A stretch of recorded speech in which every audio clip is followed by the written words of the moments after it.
Chegamos ao momento da palavra, 10 horas e 5 minutos, na cidade maravilhosa do Rio de Janeiro. Vamos ouvir a voz de Deus. Faltam agora exatamente 8 mensagens para nós concluirmos o estudo do livro de Romanos. Projeção é que nós terminemos no segundo domingo de julho. Vamos terminar a série de Romanos. No terceiro domingo faço uma introdução a Lucas. No quarto domingo nossa pastora prega. Primeiro domingo de agosto iniciamos efetivamente o capítulo 1 de Lucas. Então vamos lá, estamos em reta final desse livro que já me deixa saudade de pregar sobre ele. Falaremos sobre marcas de uma igreja viva, a missão de alcançar quem ainda não ouviu. Romanos capítulo 15, versículo 14 a 21, é o texto de estudo desta manhã. Diz a palavra de Deus: e estou certo, meus irmãos, sim, eu mesmo, a vosso respeito, de que estáis possuídos de bondade, cheios de todo conhecimento, aptos para vos admoestardes uns aos outros. Entretanto, vos escrevi em parte mais ousadamente, como para trazer isto de novo à memória, por causa da graça que me foi outorgada por Deus. Ele lembra verdades importantes. Quais? Muitas, algumas delas. Para que eu seja ministro de Jesus entre os gentios, no sagrado encargo de anunciar o evangelho de Deus, de modo que a oferta deles, a vida deles, seja aceitável, uma vez santificada pelo Espírito Santo. Tenho, pois, motivo de gloriar-me em Cristo Jesus das coisas concernentes a Deus, porque não ousarei discorrer sobre coisa alguma, senão sobre aquelas que Cristo fez por meu intermédio, para conduzir os gentios à obediência, por palavras e por obras, por força de sinais e prodígios, pelo poder do Espírito Santo, de maneira que, desde Jerusalém e circunvizinhanças até o Ilírico, tenho divulgado o Evangelho de Cristo, esforçando-me deste modo por pregar o Evangelho, não onde Cristo já fora anunciado, para não edificar sobre o fundamento alheio. Antes, como está escrito, hão de vê-lo aqueles que não tiveram notícia dele, e compreendê-lo os que nada tinham ouvido a seu respeito. Que esta palavra abençoe tua vida, teu coração, ao mergulhar nestas águas profundas, que Deus possa falar. Vamos orar a Deus. Pai amado, Pai querido, Pai bendito,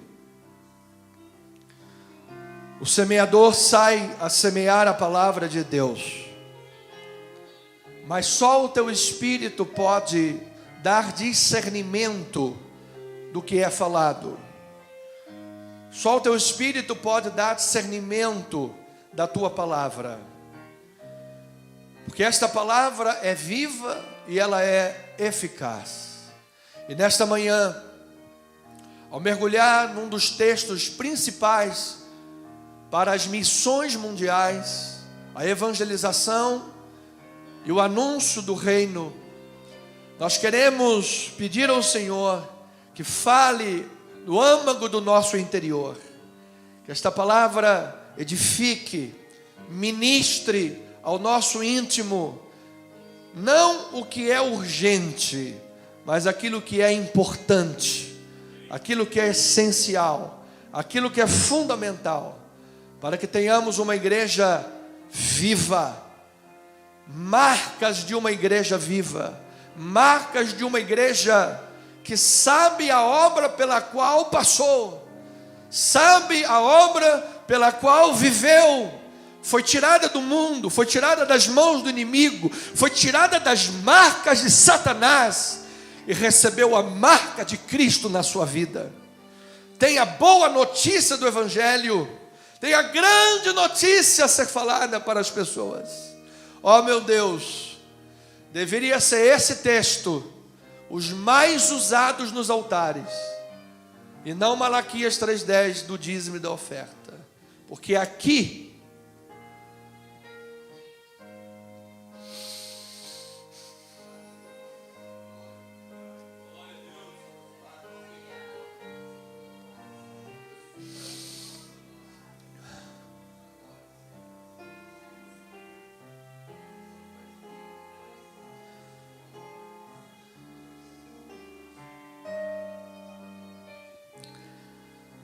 aqui está a nossa salvação. Para onde iremos depois que fecharmos os nossos olhinhos? Fala-nos, Deus, e mostra-nos a importância de uma comunidade coesa, unida, em uma só voz, em um só espírito. Uma igreja viva, em nome de Jesus. E o povo amado de Deus diga amém e amém. Louvado seja o nome do Senhor. Louvado seja Deus. Obrigado, amados irmãos, pastora. Louvado seja Deus. Igreja amada, família na fé, povo de Deus, santos e preciosos, ministros de uma nova aliança, aqueles que têm o seu nome inscritos no livro da vida e do Cordeiro, e de modo nenhum será apagado. Louvado seja Deus. O apóstolo Paulo, ao escrever capítulo 14, capítulo 15 de Romanos, desejava fortalecer e esclarecer a fé dos irmãos de Roma, diante dos desafios originados das diferenças culturais e teológicas. A igreja de Roma era composta por cristãos judeus e a maioria de cristãos gentios. Então haviam ali questões culturais e teológicas que precisavam de ser respondidas. Ou seja, é tarefa de um pregador responder às perguntas que lhe são feitas. É tarefa de um pregador entender, a exemplo, a cabeça do jovem da nossa geração, para podermos responder às perguntas que eles estão fazendo hoje. E não nos tornarmos pregadores que respondem ao que ninguém pergunta, ao que ninguém precisa saber. Então, Paulo identificou questões culturais, teológicas, e questões essenciais da fé para ministrar aquela igreja de Roma. Então ele concluiu a sua exortação, que começou no capítulo 14, desafiando a igreja a viver em união, focados naquilo que é essencial para a fé. Se nós imaginamos que podemos nos tornar um dia uma voz a pregar para o mundo, precisamos entender que há diversas culturas. O que faríamos se chegasse um judeu messiânico na igreja, com as suas tradições religiosas? Paulo soube tratar isso muito bem. O que faríamos nós se recebêssemos cristãos do outro lado do continente, que tem lá costumes que para nós são estranhos? Vamos mudar todos e fazer um evangelismo cultural, ou vamos fazer um evangelismo essencial, que leve a essência, que liberta, que cura, que salva a pessoa de nosso Senhor Jesus Cristo? Então, com essa linha de pensamento, Paulo está dizendo à igreja de Roma que sabendo levar o evangelho de Cristo e trazer vidas para dentro da igreja de Jesus, e não excluí-las, mas dentro da igreja, para que na obra do Senhor elas sejam transformadas, Paulo confirma a superioridade da nova aliança. Por quê? Porque a lei, ela tem a tendência de trabalhar o estereótipo. Não corta o cabelo, não pinta as unhas, não coloca colar, não faça assim, precisa usar a roupa até lá embaixo. Então, a lei, ela trabalha o estereótipo, mas não trabalha o interior. a graça de Deus faz diferente, a graça de Deus transforma o interior. Como é que nós vemos na lei de Moisés, Deus abrindo o mar vermelho para o povo? Deus abre o mar vermelho, aquele povo passa em terra seca, e logo depois de passar em terra seca, o que o povo começa a fazer? Murmurar. Deus manda anjo, fecha a boca dos leões, Deus tira Sadraque e Mesaque de uma fornalha de fogo, irmãos, enviava maná, codornizes, e o coração do povo continuava murmurando. O que isso significa? Significa que as questões externas não podem trabalhar o nosso interior. Milagre externo não traz transformação de vida. Bem-aventurados são aqueles que não viram, mas creram. Bem-aventurados são aqueles que ouviram a palavra e creram. Somos nós. Diga glória a Deus por isso. Somos nós, é o povo de Deus. Então Jesus disse: do seu interior fluirão rios de água viva. Eu tenho dado testemunho, com a permissão do meu primo. Ele está agora no INCA 4. Sua filha com uma sentença que os médicos disseram: não tem como mais tirar esse câncer. E lá dentro ele está pregando Jesus, falando de Jesus, ao ponto que a enfermeira disse: posso te dar um abraço? Você imagina uma enfermeira que está acostumada a estar num ambiente de morte, onde as pessoas não têm esperança, murmuram, estão com medo, estão debaixo de sentimentos aterrorizantes, e você tem um pai com uma filha e uma sentença, e ele está dizendo: Jesus é o Salvador, Jesus é o caminho, a verdade e a vida. E uma palavra tremenda, levando vida, levando esperança. Amado, eu recebo em nome de Jesus que a palavra de Deus é o grande e o maior milagre da tua vida, amado. Ela transforma mentes, corações, ela traz rios de água viva para o nosso interior.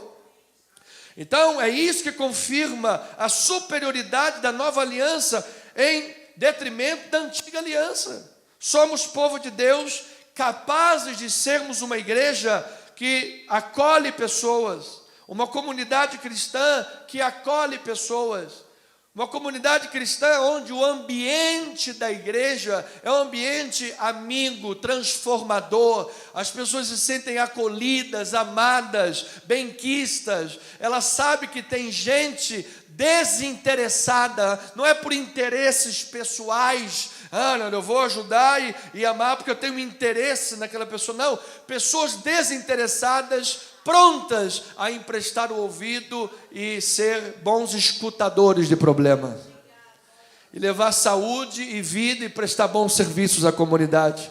Esta é a comunidade cristã. Então, é a superioridade da nova aliança. Desta forma, Paulo, no texto de Romanos, diz que nós iremos transbordar do reino de Deus.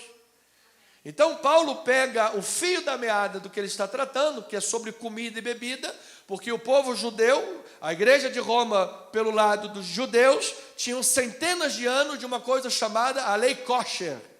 Você ouviu falar do selo kosher, que é o selo judaico de pureza de alimentos? Então havia lá uma lei kosher, não pode comer isso, não pode fazer aquilo, tocou nisso, ficou impuro. E Paulo diz: como é que nós vamos tratar? Vamos acolher esses cristãos. Paulo os chama de cristãos fracos, porque ainda estão presos ainda, mas vamos pegar os cristãos fracos e acabar de matar com eles? Vamos pegar os cristãos fracos e mandá-los embora da igreja? Ou como cristãos, nessa parte pelo menos fortes, vamos saber lidar com eles, recebê-los e fazer da comunidade cristã um lugar de acolhimento e transformação de vidas? E então o reino de Deus vai transbordar. E ele diz: o reino de Deus, portanto, não é comida e nem bebida. O reino de Deus é justiça, é paz e alegria no Espírito Santo. O que adianta a pessoa ter lá um sentimento religioso, que tem que ser obrigada a comer só peixe, mas o seu interior não é transformado? Ou se eu tenho lá uma crise de beber um copo de vinho, mas eu não tenho a minha vida transformada. Então Paulo ensinou: peraí, para aquele irmãozinho ali, ele tem que ficar longe disso daí, para aquele outro não. Então nós temos que saber acolher e trabalhar as diferenças dentro da igreja de Jesus, fazendo a igreja um lugar de transformação. Então veja que, fazendo uma intertextualidade, o escritor de Hebreus, eu vou ler no telão, capítulo 7, versículo 18 e 19, ele diz assim: portanto, por um lado se revoga a anterior ordenança, por causa de sua fraqueza e inutilidade, pois a lei nunca aperfeiçoou coisa alguma. E por outro lado se introduz esperança superior, pela qual nos chegamos a Deus. Aleluia. Então, amado, é sim, a casa de Deus é um lugar onde você pode aprender e se achegar a Deus, se achegar ao trono da graça. Você vai ver na vida dos teus irmãos, porque nós não vivemos um reducionismo da fé.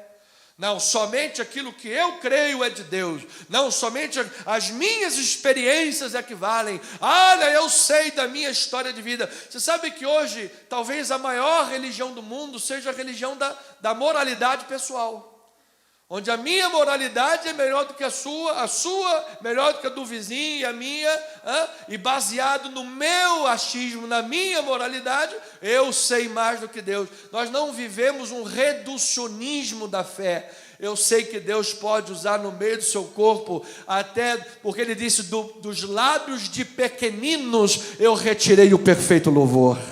Ele pode pegar qualquer pessoa e dizer: eu vou usar você, meu filho. E se o profeta não falar, eu vou usar a mula para falar. E se a mula não falar, as pedras irão clamar. Porque, amado, o Senhor da igreja é Jesus.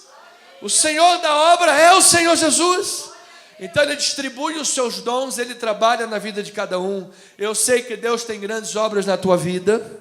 Deus tem grandes coisas a fazer na tua vida e através da sua vida. Você não é um reservatório de acumular nada, você é um canal de bênçãos nesta terra, amado.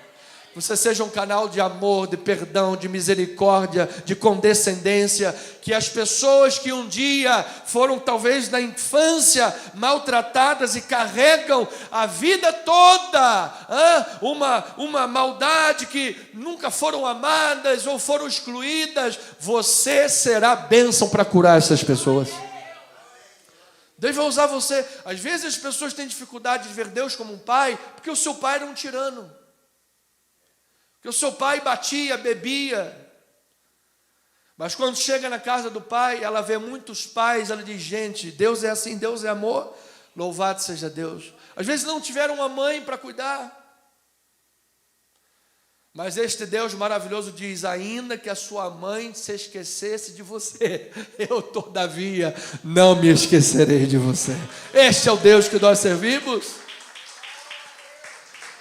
Então, isso, amado, o Evangelho é algo tão vivo que ele adentra até os poros da nossa vida, amado.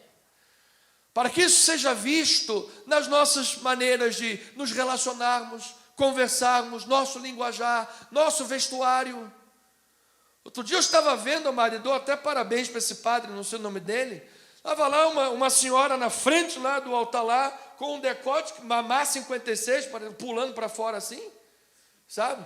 E a saia toda cortada aqui, e o padre falou: gente, isso aqui não é bordel não, isso aqui é lugar de respeito, e estou falando é para envergonhar mesmo, porque hoje, amado, as coisas, o errado se tornou normal, o errado se tornou a espinha dorsal do mundo. Mas eu quero lhe dizer que a palavra pode transformar vidas em nome de Jesus, e eu recebo que a palavra esteja transformando a minha vida diariamente, e a tua vida diariamente, de glória em glória. Então Paulo está dizendo que isso se transforma de tal forma que é visto em tudo, é visto na nossa pessoa. Não tem como, no pensamento hebraico, porque o Novo Testamento é escrito em grego por judeus, a escrita é grega, mas o pensamento é hebraico, e o pensamento dos hebraicos judeus que escreveram, fé e vida é a mesma coisa. Não é fé, eu tenho vida espiritual, uma coisa que eu vou lá orar, amém, e depois a minha vida é totalmente diferente. Isso não é fé. Fé está mais parecido como o Galvão Bueno narrando futebol, Ele dizendo assim, e o jogador acreditou na jogada. O que ele está dizendo? Ele está dizendo que o jogador acreditou na jogada, quer dizer que o cara foi lá, foi atrás da bola. Se conseguiu pegar a bola ou não é outra coisa, ele foi atrás, ele acreditou. Amado, quem acredita vive, quem acredita faz. É a obra de Deus. E aí no versículo 13, ele diz assim, capítulo 13, versículo 9, 15 a 17, ele diz, não vos deixeis envolver por doutrinas várias e estranhas. As doutrinas várias e estranhas é que tornam a vida espiritual superficial, tornam a vida espiritual efêmera, uma coisa, sabe? Doutrinas várias e estranhas, porquanto o que vale é estar o coração confirmado com a graça e não com alimentos, pois nunca tiveram proveito os que com isto se preocuparam.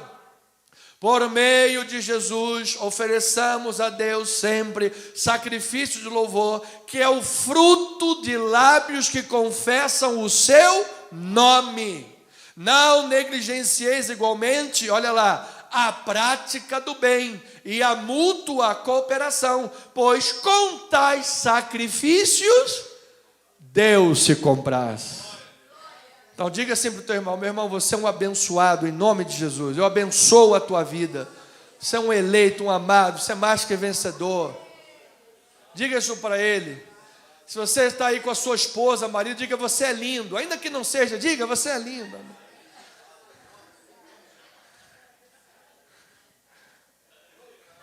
Alguém aí?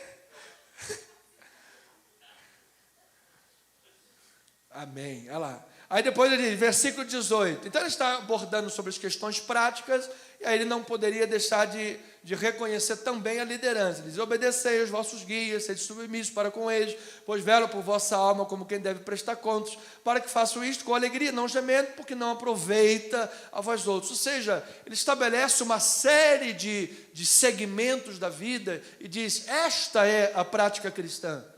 Eu já contei na igreja aquela história, né, que a família dizia que era cristã, mas era briga todo dia briga, todo dia xingamento, todo dia gritalhada, todo dia, às vezes um arranca-toco, tudo bem, não é verdade? Quem é que não briga um dia ou outro, não é verdade? Sem uma briguinha a coisa fica até chata, depois de uma briga, em 9 meses tem até o resultado, né? Assim que funciona, relacionamento, não é? Mas, contudo, entretanto, aí aquela família era cristã, mas só briga todo dia. Aí um dia o vizinho foi lá e bateu, peraí, está escrito aqui na placa que essa família pertence, essa casa pertence ao Senhor, mas está alugada para o diabo, não está não? É do Senhor, mas está alugada para o diabo. Amado, eu declaro que eu e a minha casa servimos ao Senhor. Eu declaro a tua família abençoada, a tua casa abençoada, teu casamento abençoado, porque muitas das vezes tem aquela história que a família estava na igreja cultuando e terminava o culto, a criança não queria ir embora. E aí o pastor, por que tu não quer ir embora? Não, porque aqui em casa, aqui na igreja meu papai é uma bênção, mas em casa só misericórdia. Então, amado, eu declaro que você é uma bênção nesta terra, amado. Você é uma bênção. Nós somos crentes em Jesus. Nós temos 22 anos de ministério, temos muitas experiências, sabemos do que estamos falando aqui. Não é verdade? Ou seja, Paulo está dizendo em síntese que a obra de Deus, o que Deus faz na nossa vida, não é uma janela que abre-se no final de semana e durante a semana toda eu sou outra pessoa. Na verdade, a obra de Deus é todos os dias. Deus quer operar na minha vida, na tua vida, de glória em glória, para que você seja a perfeita imagem de Jesus Cristo nessa terra. Pastor, eu não tenho dom de oratória para pregar. Não tem? Mas você tem um grande testemunho para dar para as pessoas. Você tem uma grande vida para testemunhar para as pessoas e dizer, Cristo transforma, Cristo cura, Cristo liberta, Cristo sara. É bom ter Jesus Cristo na minha vida. Cristo em nós é a esperança da glória. Então, meu irmão, você é um abençoado em Cristo, receba esta palavra. Você tem um testemunho, você tem uma vida digna para a glória do Senhor. Então, Paulo sabia, portanto, tendo ouvido isto, Paulo sabia, portanto, da necessidade de lidar com pessoas no contexto em que elas se encontram. Saber trabalhar, amado, cada caso individual. Há questões que nós temos uma doutrina, claro, abarca todo mundo, mas cada caso é um caso, a gente tem que saber tratar. Ele sabia dessa necessidade do evangelho cuja missão é transcultural. O que é a missão transcultural? Reflete o quê? A universalidade do evangelho. Sempre foi desejo de Deus alcançar todas as nações. Quando ele chamou o primeiro pai na fé, Abraão, ele disse o quê? Abraão, sai da tua terra, sai da tua parentela, vai para uma terra que eu vou te mostrar. E o que Deus disse para Abraão? Capítulo 12, versículos 1 a 3. Em ti serão benditas todas as famílias da terra. Ou seja, o projeto de Deus, mesmo no Antigo Testamento, nunca foi ficar só em Israel. O projeto de Deus, desde o primeiro chamado, foi alcançar todas as nações. Depois, lá em Marcos 16, qual foi a chamada de Jesus? Ide, portanto, e pregai o evangelho, batizando em nome do Pai, do Filho e do Espírito Santo, a quem? A todas as nações. Diga glória a Deus por isso. Amado, o português é de Deus. E eu tenho carteira de português, por isso eu falo meio igual Miguel Ângelo. Carteira de português. Os portugueses que recebam a bênção aí onde eles estiverem. Os ingleses, os americanos, enfim, os asiáticos, os japoneses, dos olhinhos, os chineses. Você sabe que hoje uma das maiores, se já não for a maior, a igreja em termo orgânico do mundo está na China. Onde lá as pessoas, sim, onde as pessoas estão lá negando e não permitindo o evangelho crescer. Na Coreia do Sul, temos lá, em termos de denominação de um templo, a maior igreja do mundo, irmãos. Um lugar que foi top 10 dos mais perseguidos. Temos o Nicolas argentino. Ô irmão, eu vou aprender a falar a amada Liz. Olha aí, depois vou traduzir a nossa amada irmã. Eu vou falar em hebraico. Shalom. Shalom, Shema Israel, Adonai Eloheinu, Adonai Irad. Eu estou melhor com o hebraico do que com amado. Mas em nome de Jesus, bênçãos de Deus para a tua vida, amado. Então é o evangelho transcultural. Eu creio nisso, amado.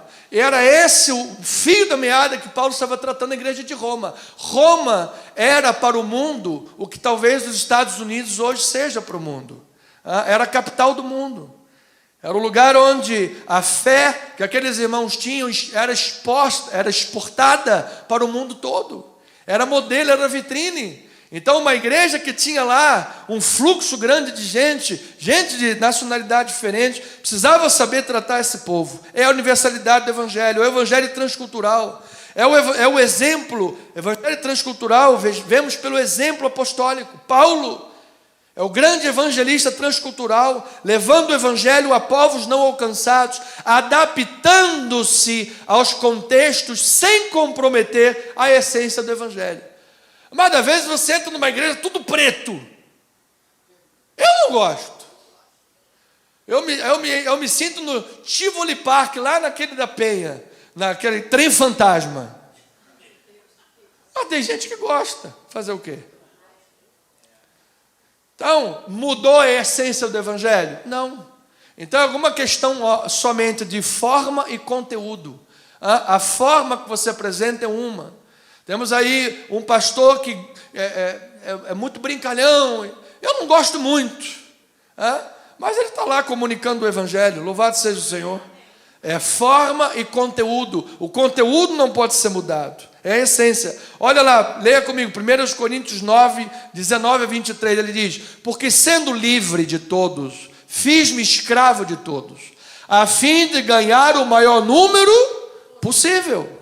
Procedi para com os judeus como judeu, a fim de ganhar os judeus. Para os que vivem sob o regime da lei, como se eu mesmo assim vivesse, para ganhar os que vivem debaixo da lei, embora não esteja eu debaixo da lei. O cara lá não come esse tipo de carne. Tá bom, irmão, olha lá, tudo bem, vamos compreender. Versículo 21, aos sem lei, como se eu mesmo fosse, não estando sem lei para com Deus, mas debaixo da lei de Cristo, para ganhar os que vivem fora do regime da lei.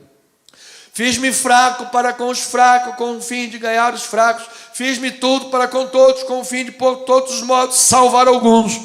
Tudo faço por causa do evangelho, com o fim de me tornar cooperador com eles.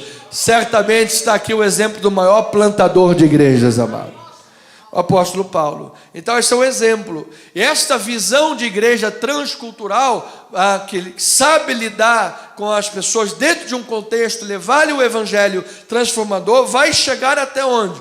Vai chegar até Apocalipse 7:9, que diz que vemos diante do trono de Deus gente de todas as tribos, povos, línguas e nações diante do trono de Deus, vestindo as suas vestiduras brancas e cantando: ao nosso Deus que se assenta no trono. Amado, gente de todas as línguas e nações irão comparecer diante do trono do nosso Deus, dando a Ele louvor, honras e glórias. Por quê? Porque o evangelho é transcultural, vai alcançar vidas em todos os lugares. Diga glória a Deus por causa disso, louvado seja o Senhor.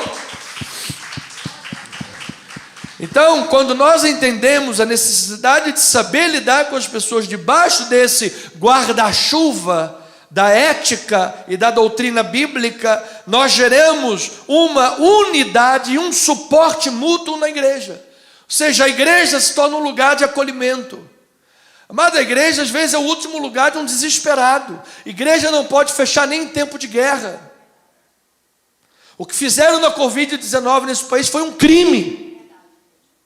Porque tem muita gente que deixa de tirar a vida, sabe aonde? Não é dentro de um hospital, é dentro do gabinete de um pastor.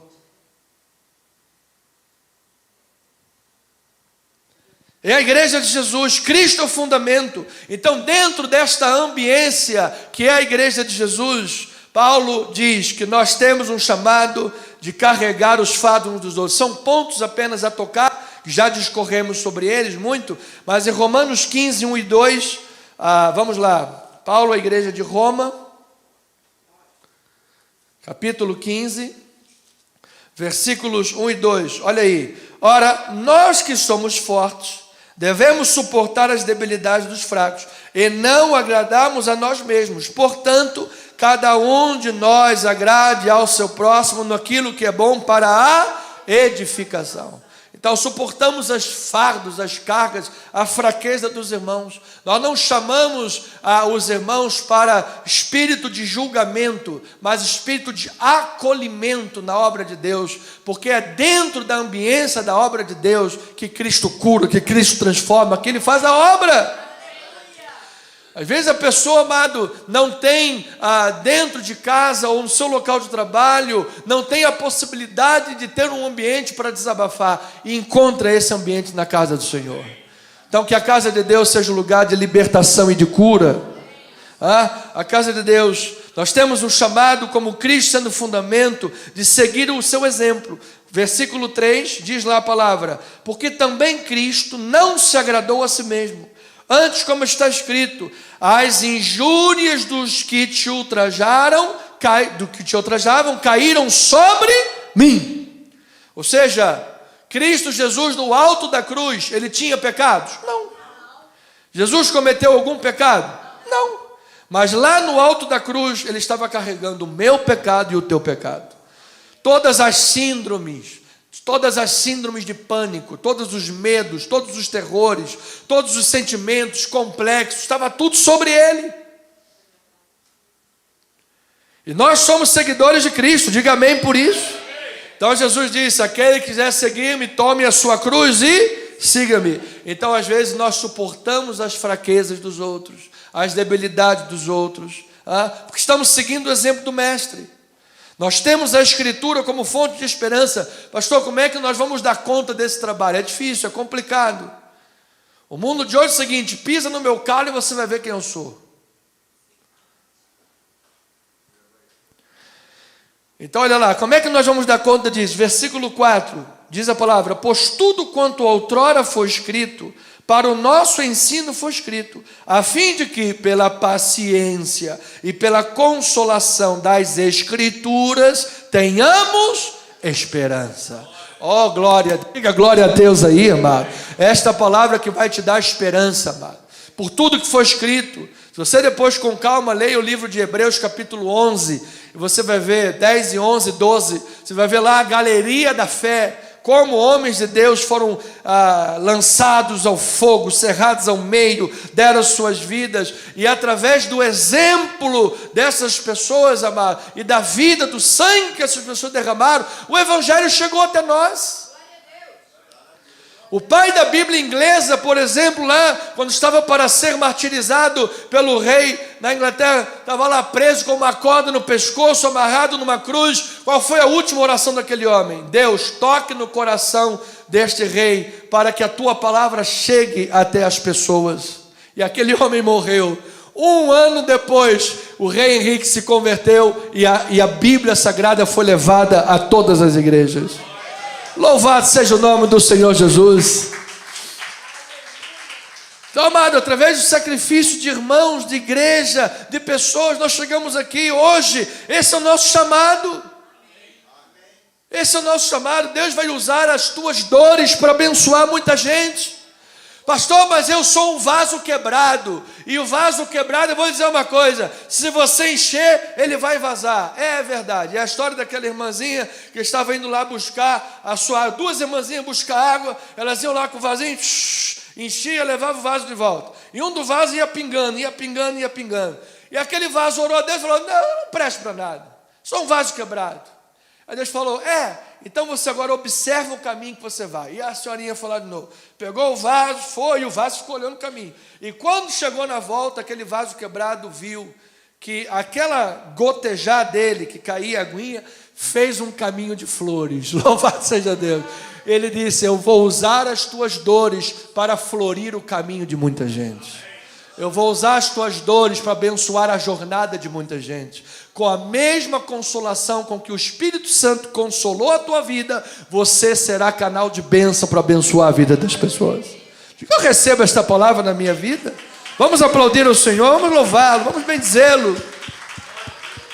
Isso chama-se o quê, pastor? Dentro do texto que estamos estudando: condescendência, empatia e harmonia. Olha lá, versículos 5 e 6 de Romanos capítulo 15. Diz a palavra do Senhor: ora, o Deus da paciência e da consolação vos conceda o mesmo sentir de uns para com os outros, segundo Cristo Jesus, para que concordemente a uma só voz glorifiqueis a Deus e vosso Pai, de nosso Senhor Jesus Cristo. Amém, louvado seja o Senhor. Somos uma igreja chamada à aceitação mútua, ao acolhimento. Versículo 7: portanto, acolhei-vos uns aos outros, como também Cristo nos acolheu para a glória de quem? Do próprio Deus. Você foi acolhido por Deus? Diga: eu fui acolhido por Deus. E agora nós vamos fazer o quê? Rejeitar quem chega na igreja. Rejeitar o pecador. Rejeitar a pessoa que chega cheia de problema. Rejeitar quem tem síndrome do pânico e precisa desabafar. Claro que não. Somos uma igreja para acolher, para ter empatia, amor próprio. A questão transcultural, o Evangelho é acima de cultura, amado. O Evangelho vai alcançar no mundo inteiro os eleitos de Deus, e você é canal de bênção para isso daí. Então, judeus e gentios, seja lá de qual etnia, matiz, cultura, o que for, é chamado a fazer parte da igreja de Jesus por meio de nosso Senhor Jesus Cristo. Versículos 8 e 9b, parte B, diz assim: digo, pois, que Cristo foi constituído ministro da circuncisão, ou seja, veio como judeu debaixo da lei, em prol da verdade de Deus, para confirmar as promessas feitas aos nossos pais, Abraão, Isaque e Jacó. E para que os gentios, somos nós que não temos sangue de judeus, os gentios glorifiquem a Deus por causa da sua misericórdia.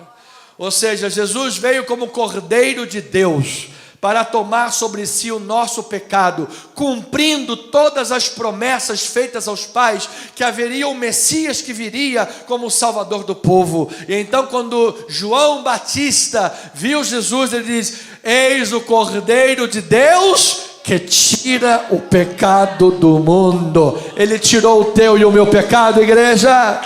Louvado seja o Senhor. Em Jesus nós fomos transformados, curados, limpos, libertos e salvos. Seja lá você do país que for, do continente que for, Jesus alcança a tua vida nesta manhã, amado.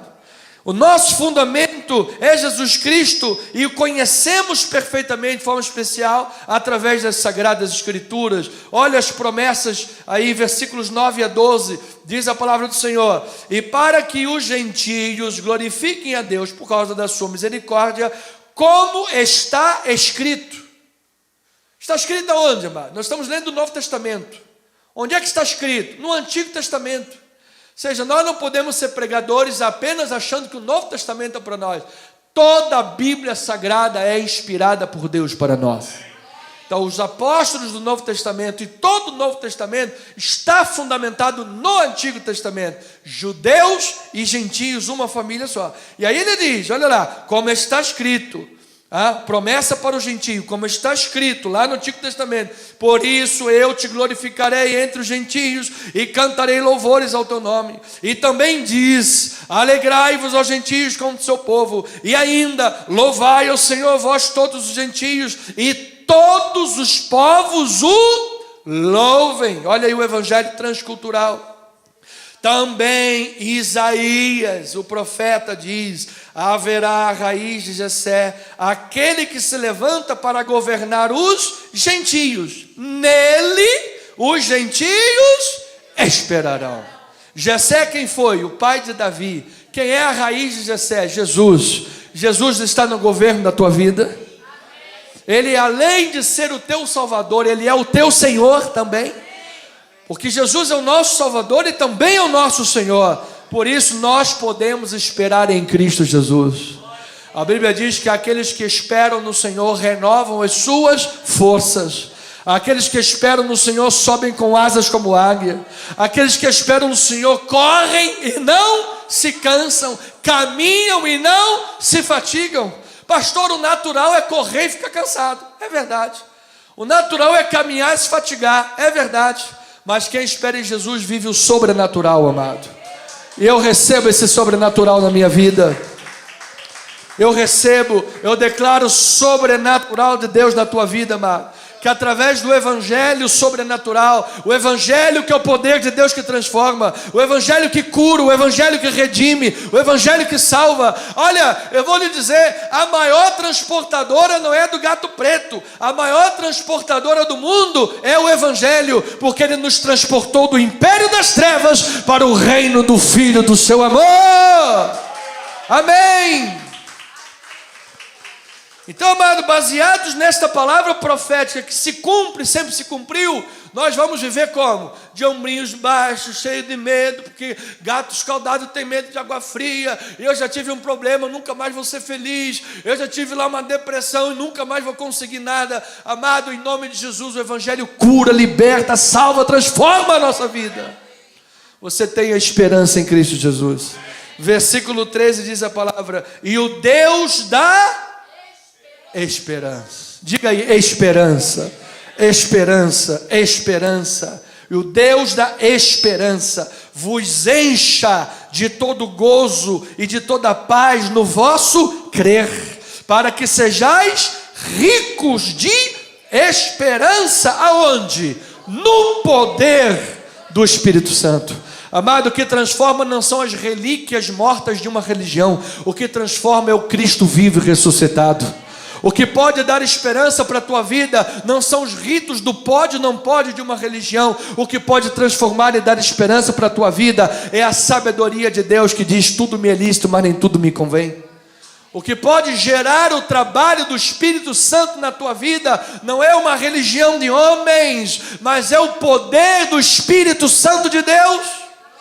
Por isso Paulo disse: Romanos, irmãos queridos de Roma, vocês estão permitindo que a religião ultrapasse o sentimento de acolhimento? Vocês também não são pecadores? Vocês também não foram acolhidos por Deus? Vocês também um dia não estavam perdidos, longe da aliança? A obra de Deus não começou lá atrás com os judeus e agora vocês estão se sentindo melhores do que eles? Vamos acolher os irmãos e vamos fazer da igreja um só povo, uma só fé, uma igreja transformada, poderosa. Diga: eu recebo esta palavra. Então, irmãos queridos, Romanos capítulo 15, agora 14 a 21, é um mergulho na graça de Deus. E é um mergulho, portanto, tendo entendido todo esse aspecto do evangelho, de Cristo Jesus é um mergulho na graça de servir. Romanos 15, 14 a 21 é um mergulho na graça de servir e na importância da unidade do povo de Deus em Cristo, à luz dos desafios e princípios que Paulo nos está apresentando, para aprendermos a lidar com o mundo, para podermos responder às perguntas que estão sendo feitas, para podermos receber um jovem acadêmico que diz assim: pastor, como é que a serpente falou se ela não tem cordas vocais?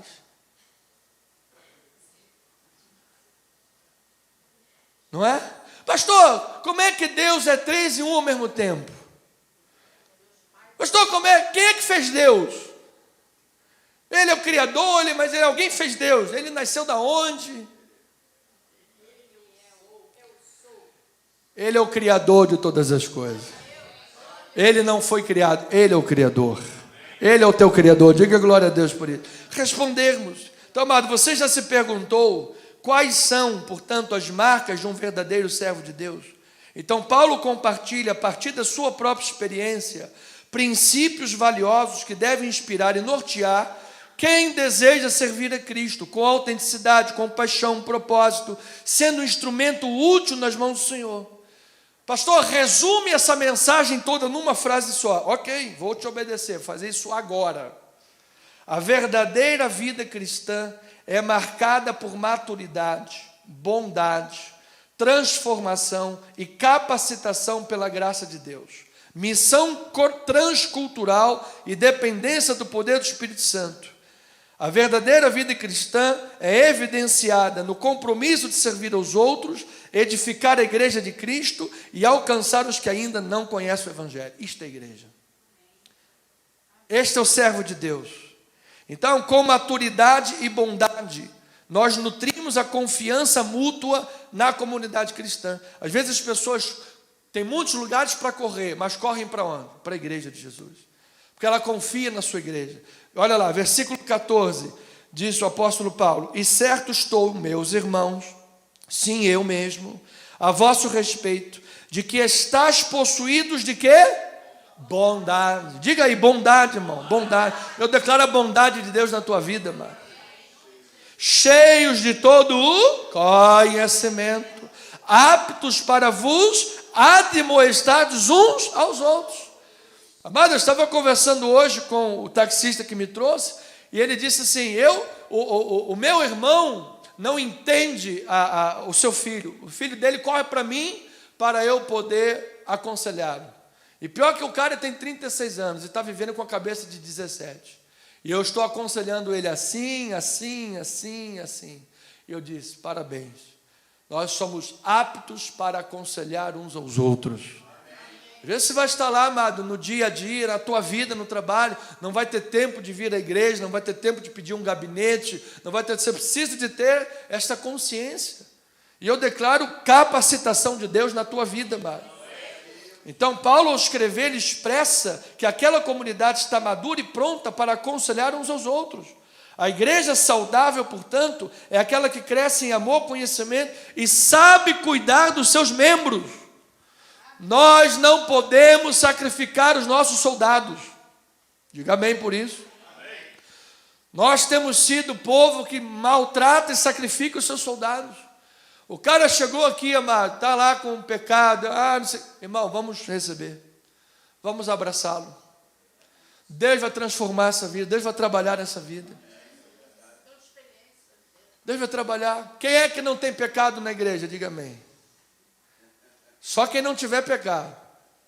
Os mais velhos, então, amém mais forte. Todos nós temos, amados. Então, nós precisamos saber tratar, receber e acolher essas pessoas. Porque nós sabemos, inclusive na exortação, ele diz assim: quando você for exortar, exorta com brandura, porque você sabe que você também é pecador. Então, nós devemos buscar maturidade espiritual para edificar a igreja, para edificar a vida dos outros com bondade, com sabedoria. Amado, nós não somos povo chamado a malícia, nós somos um povo chamado a bondade e a simplicidade. Olhe o teu irmão com bondade e simplicidade, não olhe ninguém na carne. Então é assim que você nutre a confiança mútua, o que é fundamental para a saúde da igreja. Então a minha pergunta é: nós temos reconhecido a qualidade e os dons uns dos outros? Ou será que só eu tenho dom? Será que só eu sou maravilhoso? Só eu que sei de tudo e ninguém sabe de nada? Amado, cada um de nós temos coisas boas e podemos abençoar a vida uns dos outros. Então eu declaro que você é uma bênção. Deus vai usar você, Deus vai usar a tua vida, Deus vai usar a tua pessoa. Diga: eu recebo esta palavra. Os dons de Deus na tua vida serão usados. Não enterre os seus talentos, não enterre os seus dons. Você tem um chamado de Deus para servir, amado. Experimente a alegria de ser um doador. Viva o princípio de ser um doador e viva essa alegria na sua vida. Você é útil para o Senhor. Você é importante para esta nação e para esta igreja. Diga: eu recebo esta palavra. Então, amado, o ministério, portanto, é baseado na graça de Deus. Fomos chamados pela graça de Deus. E é pela graça que Deus vai nos usar. Versículos 15 e 16, 20 e 21. Com maturidade, com experiência, com bondade, baseados na graça de Deus. Versículo 15, 16, 20 e 21. Diz a palavra do Senhor: entretanto, vos escrevi em parte mais ousadamente, como para vos trazer isto de novo à memória. Ou seja, Paulo está trazendo à memória de novo o tema da carta. Qual é o tema da carta? O tema da carta de Romanos é o Evangelho. Tudo é pelo Evangelho. Sou o que sou pela graça de Deus. Amado, não sairia um amém do altar dessa igreja se não fosse pela graça. Não passaríamos nem pela porta da igreja se não fosse pela graça. É a graça de Deus. Então ele diz: entretanto vos escrevi em parte ousadamente, como para trazer isso de novo à memória, por causa da graça que me foi outorgada por Deus, para que eu seja ministro de Cristo Jesus entre os gentios, no sagrado encargo de anunciar o Evangelho de Deus, de modo que a vida deles, como oferta, oferta deles, seja aceitável, uma vez santificada pelo Espírito Santo. E essa obra vai chegar até onde, pastor? Até a esquina ali na Praça São Pena e acabou? Não, olha lá: esforçando-me deste modo por pregar o Evangelho, não onde Cristo já for anunciado, para não edificar sobre fundamento alheio. Antes, como está escrito, hão de vê-lo aqueles que não tiveram notícia dele, e hão de compreendê-los que nada tinham ouvido a seu respeito. Então, amados, nesses 5 minutos, Paulo está falando da sua missão recebida pela graça, não por mérito próprio, mas pela graça. Então eu quero dizer para você, amado, que talvez se sinta distante, indigno, incapaz ou qualquer coisa que seja. Amados, do altar da igreja, à porta da igreja, lá fora, todos nós estamos aqui por causa da graça de Deus. Então eu declaro a graça de Deus transformando, capacitando. Como diz o grande jargão e verdadeiro: Deus não chama capacitados, Ele capacita aqueles que Ele chama. Você é um chamado por Deus, Deus vai capacitar a tua vida para isso. Somente a graça de Deus pode transformar um Paulo, zelote de tradição farisaica, perseguidor da igreja, em apóstolo aos gentios, plantador de igreja. Só Deus pode fazer isso, amado. O que aconteceu com aquele homem na estrada de Damasco? Estava lá, alguns dizem que estava a cavalo, mas o texto não diz que estava a cavalo. Então ele estava lá a caminho de Damasco e de repente, pumba, caiu, perseguidor, e quando levantou, plantador de igreja. Jesus é o Senhor, Ele é o Cristo vivo, Ele é o ressuscitado. O que aconteceu na mente e no coração desse homem, amado? Psicologicamente eu não sei, eu só sei que Deus transforma, Deus cura e Deus salva. Gálatas capítulo 1, versículo 13 e 16, diz a palavra do Senhor: porque ouvistes qual foi o meu proceder outrora no judaísmo, como sobremaneira perseguia a igreja de Deus e a devastava. E na minha nação, quanto ao judaísmo, avantajava-me a muitos da minha idade, sendo extremamente zeloso das tradições dos meus pais. Paulo está dizendo assim: olha, quando está escrevendo aos Gálatas, aos Romanos, eu sou experiência viva, gente. Vocês estão arrumando picuinhas aí por causa de comida, bebida, esse negócio. O reino de Deus é maior do que isso. Eu era perseguidor. Eu ia atrás da igreja, prendia todo mundo, consentindo a morte de Estevão. me avantajava muito da minha idade, sendo zeloso das tradições dos meus pais. Depois, versículo 15 e 16, quando, porém, ao que me separou antes de eu nascer e me chamou pela sua graça, louvado seja Deus, diga graças a Deus por isso, aprove, versículo 16, revelar seu Filho em mim, para que eu pregasse entre os gentios sem detença, não consultei carne e sangue. Meu amado, você pode estar me ouvindo talvez pela internet, você tem trabalho de macumba, compromisso com o capeta e Satanás, de onde for. Se você se converte a Jesus Cristo, você não tem mais amarras com o mundo, você está liberto. Você não tem que consultar carne e sangue. Ele te curou, Ele te libertou, Ele te salvou, Ele transformou a tua vida. Toda arma forjada cai por terra pelo poder de Deus. Então este homem transformado disse: agora vamos levar Jesus. Portanto, o chamado ministerial é serviço, e todo dom e serviço vem de quem? Vem de Deus. Amado, todos os dons, missões e serviços que nós temos vieram de Deus.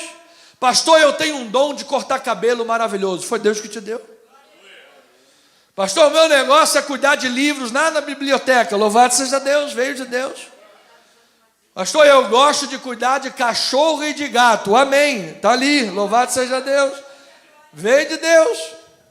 16 gatos e 23 cachorros. Louvado seja Deus. Não, já foi um dia isso, já foi. Mas é o doma, também a uma inteiro. Quebrou a pata, deixa lá na porta que eles vão cuidar. Não é assim? Então, é um dom que Deus deu para cada um. Eu tenho o meu dom, você tem o seu dom, e é Deus que fez isso na vida. Veio de Deus, diga glória a Deus por isso. Veio de Deus, veio do Senhor. Isso deve ser, para a glória de Deus, transmitido, passado adiante, pelo poder do Espírito Santo, capacitados pela graça. Então Paulo está relembrando a esses cristãos de Roma essas verdades. Você se lembra de Jeremias que disse assim: trago à memória aquilo que me pode dar esperança. Por quê, amado? Nos momentos da celeuma, no momento da crise, no momento do problema, é tipo prova. Você vai fazer a prova, estudou, dá o quê? Apagão. Dá o apagão. E aí, na hora da crise, dá o apagão da nossa identidade em Cristo Jesus, do nosso chamado. Eu vou abandonar tudo, eu não sirvo para nada, eu sou impostor, eu não sou ninguém, eu não sou cachorro, não.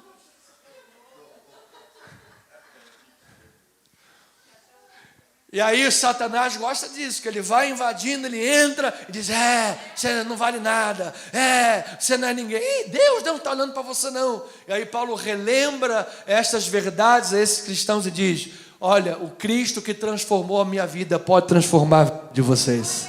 O Cristo que fez na minha vida continua fazendo na tua, e vai usar a tua vida para alcançar o Ilírico, as nações, a Espanha, a Roma e o Rio de Janeiro no ano de 2025. Louvado seja o nome do Senhor.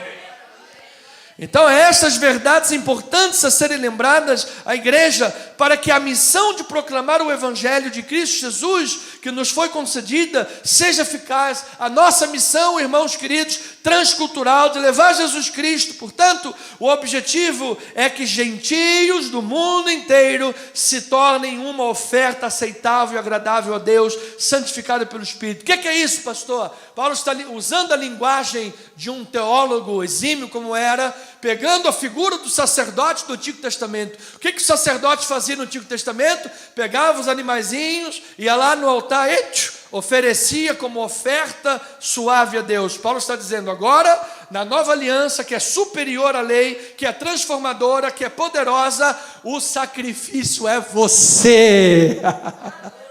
O sacrifício é a tua vida no altar de Deus. E não é mais um sacrifício de animais mortos, é um sacrifício vivo, santo e agradável, que é o teu culto racional. É no altar que Deus transforma. Aleluia! É no altar que Deus transforma, é no altar que Deus trabalha, é no altar que a tua vida é santificada, é separada para Deus. Oferta santificada, santificação é separação, é o significado grego da palavra igreja, eclésia. Os separados, é no altar de Deus que você é separado. A tua casa é o teu lugar primeiro de culto a Deus, o teu relacionamento, a tua família, o teu linguajar, a tua vida em todos os aspectos é um altar de Deus. E Deus vai usar o teu testemunho para alcançar os não alcançados ainda. Eu recebo esta palavra. Paulo via em si, no seu ministério e através da igreja de Jesus, o cumprimento das profecias de Isaías 66, 18 a 20. Olha lá, Isaías 66, 18 a 20. Porque conheço as suas obras e os seus pensamentos, e venho para juntar todas as nações e línguas. Elas virão e contemplarão a minha glória.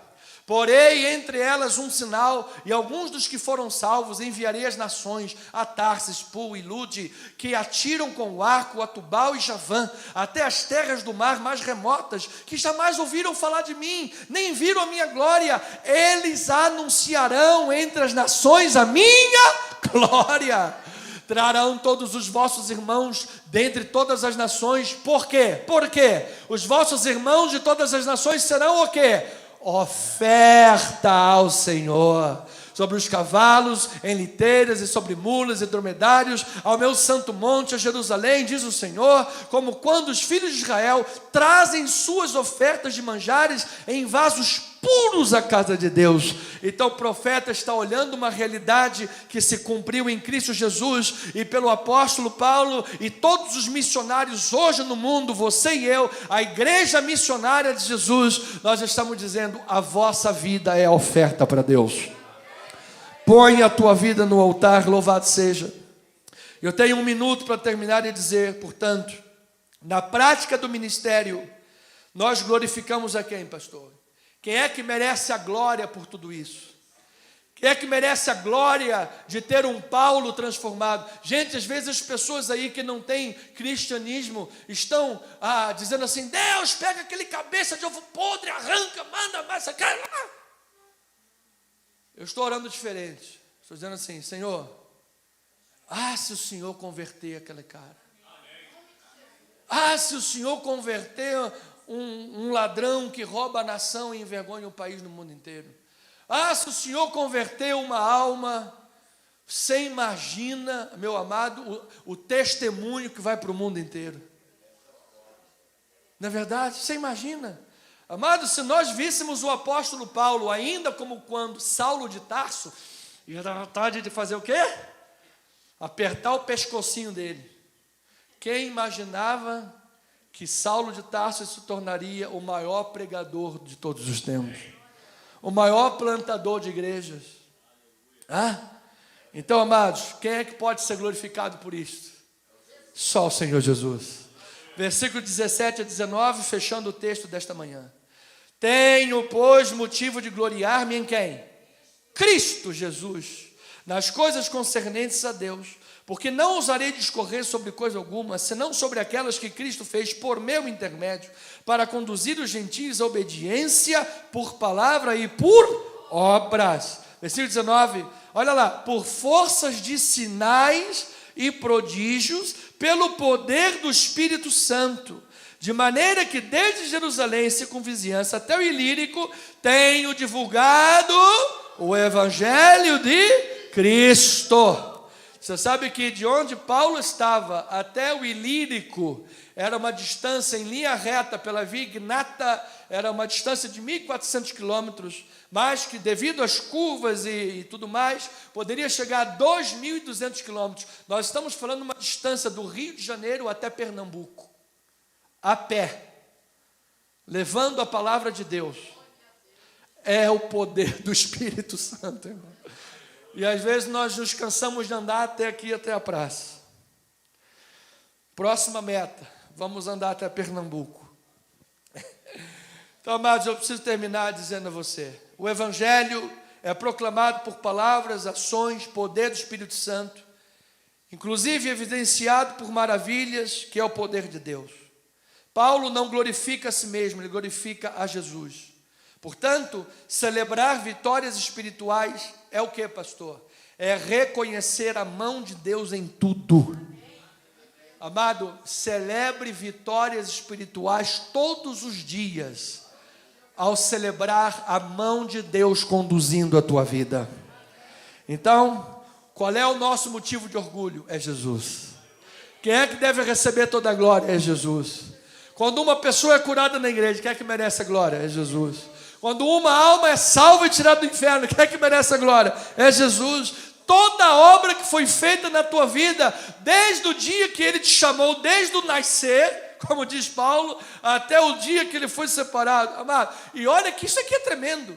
Paulo diz que Ele me chamou desde o nascimento, mas Deus só separou lá na estrada de Damasco. Durante o nascimento, até aquele momento, Ele era um perseguidor. Por que Deus permitiu isso? Olha, porque eu não sei. Mas talvez possa abençoar a minha vida e a tua, a pensar assim, gente, não dá para ir longe demais, porque se desse, Paulo teria ido. Se Deus salvou Paulo, Deus pode salvar a minha vida e pode salvar a tua.